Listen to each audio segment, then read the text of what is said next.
On a tous déjà remarqué ça, non? Comment le simple fait de se redresser peut changer notre humeur. Ou à l'inverse, comment un coup de blues nous donne envie de nous recroqueviller. Eh bien, c'est ce dialogue secret qu'on va explorer.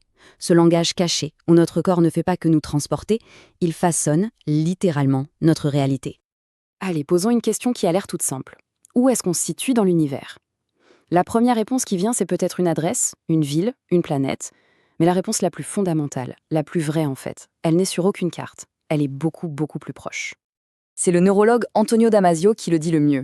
Le corps est la référence. Chaque perception, chaque pensée est ancrée dans l'espace physique qu'on occupe.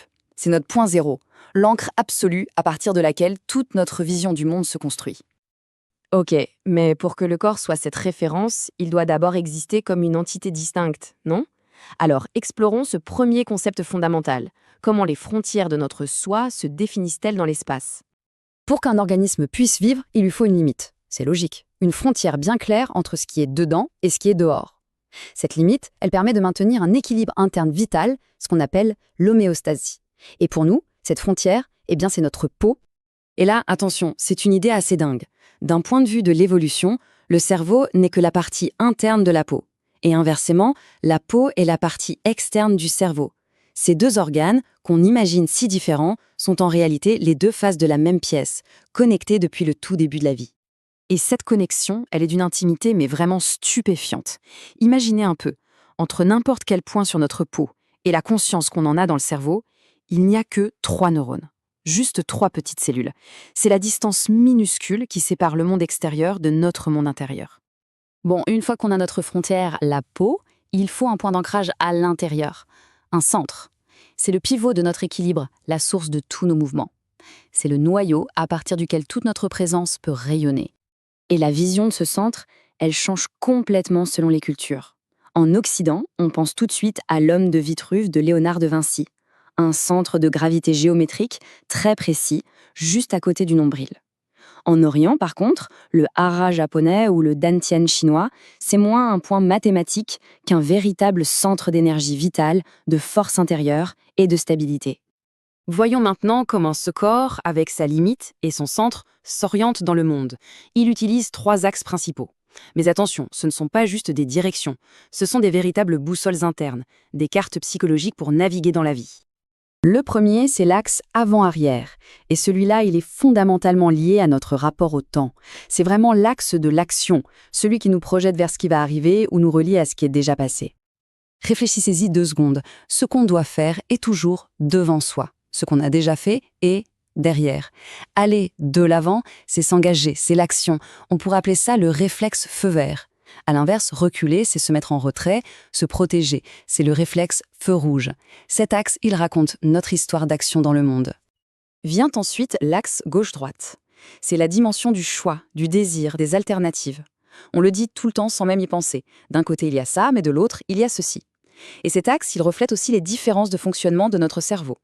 On associe souvent l'hémisphère gauche à la logique, au langage, au contrôle, et le droit à la spontanéité, à l'émotion, à l'intuition. Et petit détail fascinant, les émotions sont souvent plus visibles sur le côté gauche du visage. Pourquoi? Parce que ce côté est contrôlé par l'hémisphère droit, le siège de ces mêmes émotions. Et enfin, le troisième et dernier axe, c'est l'axe vertical, le plan au bas. C'est lui qui définit notre relation fondamentale à la gravité. Il relie notre ancrage à la Terre à nos aspirations vers le ciel. Ici, le point crucial, c'est vraiment l'équilibre. Pour avoir la tête dans les étoiles, il faut d'abord avoir les pieds sur terre. Le bas, ça représente la sécurité, le soutien, l'ancrage. Le haut, c'est la croissance, l'aspiration, la spiritualité. L'un ne peut tout simplement pas exister sans l'autre. D'accord, on a une limite, un centre, 3 axes, mais alors, comment est-ce que toutes ces pièces du puzzle s'assemblent? Comment est-ce qu'elles se combinent pour raconter une histoire? L'histoire de notre vie, littéralement inscrite dans notre posture. Alors là, il y a un truc vraiment essentiel à comprendre. Notre perception du monde, ce n'est pas la réalité brute. C'est une interprétation, une sorte de carte interne qui est filtrée par nos expériences, nos croyances, nos émotions. Comme le dit le fameux adage, la carte n'est pas le territoire. Et justement, la psychomotricienne Godelieve Denise Trueff a étudié comment ces cartes personnelles se traduisent dans le corps. Elle a découvert qu'on développe tous des affinités posturales. Ce sont des schémas inconscients qui révèlent notre manière favorite d'interagir avec le monde. L'affinité antérieure, par exemple, ça se traduit par une projection du corps vers l'avant. C'est la posture de l'action, de l'engagement, typique de la personne qui va de l'avant, qui veut maîtriser et atteindre ses objectifs. À l'inverse, on a l'affinité postérieure. Là, le corps s'enroule légèrement, c'est un mouvement vers l'intérieur. Cette posture, elle exprime une attitude plus sensorielle, plus réceptive. C'est une capacité à se recentrer, à ressentir. Et enfin, il y a l'affinité d'expansion latérale.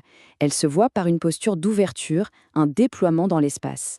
Elle traduit une grande disponibilité au monde, une certaine aisance sociale et une bonne capacité d'adaptation. Au final, tout ça nous ramène à une idée à la fois simple et incroyablement puissante, formulée par Anton Tchekhov. L'homme est ce qu'il croit. Nos croyances et notre corps ne sont pas deux choses séparées. Ils sont les deux faces de la même pièce et ils se façonnent l'un l'autre en permanence pour créer la réalité qu'on habite. Alors, la prochaine fois qu'on se tient debout, assis ou qu'on marche, prenons juste un instant pour observer.